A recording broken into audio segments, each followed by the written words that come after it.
que je suis fou est une question qui, si elle n'est pas posée lors du premier entretien, arrive tôt ou tard durant la cure. Pourquoi ? Parce que la plupart des gens associent la psychanalyse à la folie. Même s'il faut être un peu fou pour commencer à faire un travail sur soi, le travail psychanalytique n'a rien à voir avec la folie. Ou presque. Qu'est-ce que la folie ? Pour le savoir, il suffit d'ouvrir le premier dictionnaire que vous avez à portée de main et d'en chercher la définition. On trouve les premiers éléments de réponse en ces termes. Trouble du comportement et ou de l'esprit, considéré comme l'effet d'une maladie altérant les facultés mentales du sujet. Ou encore, état psychologique passager de troubles intenses ou d'exaltation causé par une forte émotion ou un sentiment violent et qui peut, dans certains contextes, être assimilé à un accès de folie. Ou bien, conduite, comportement qui s'écarte de ce qui serait raisonnable au regard des normes sociales, dominantes ou propres à l'idéologie du locuteur, et qui est considéré comme l'expression d'un trouble de l'esprit et ou d'un manque de sens moral, de bon sens ou de prudence. Il peut donc s'agir autant d'une maladie mentale que d'un état psychologique passager ou d'un manque de sens moral, de bon sens ou de prudence. La folie revêt une certaine forme d'anormalité. Autrement dit, le fou est celui qui est étranger à la norme, qui s'en éloigne.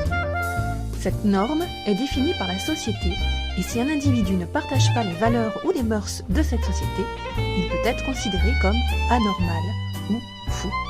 D'ailleurs, vous remarquerez que lorsque quelqu'un fait quelque chose qui dépasse le cadre, la première pensée qui vous vient à l'esprit est « ce type est fou, cette idée est complètement folle ». Mais qu'est-ce que la folie d'un point de vue psychanalytique ? La psychanalyse n'utilise pas le terme de folie à proprement parler. Elle se concentre sur l'individu, sur sa structure psychique et ses relations à la réalité. Elle va ainsi distinguer les structures psychotiques qui dénient la réalité, des structures névrotiques qui fuient la réalité. Il y a d'un côté les psychoses, telles que la schizophrénie, la bipolarité ou la paranoïa, et de l'autre, les névroses, telles que la phobie, l'obsession, l'hystérie, l'angoisse, l'insatisfaction sexuelle ou la neurasthénie. Au milieu de ces deux structures, il y a les états limites, ou borderline.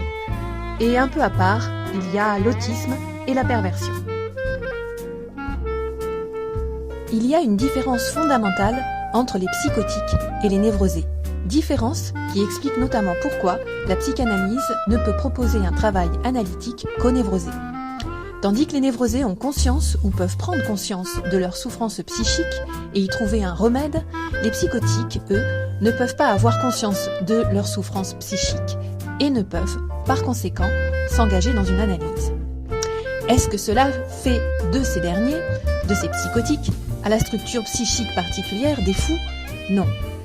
Si il accepte sa pathologie et s'il est suivi sérieusement, le psychotique peut s'insérer dans la société, en respecter les mœurs et les valeurs. La normalité n'est pas nécessairement signe de bonne santé mentale, et la folie est présente en chacun de nous. Il ne tient qu'à nous de la sublimer.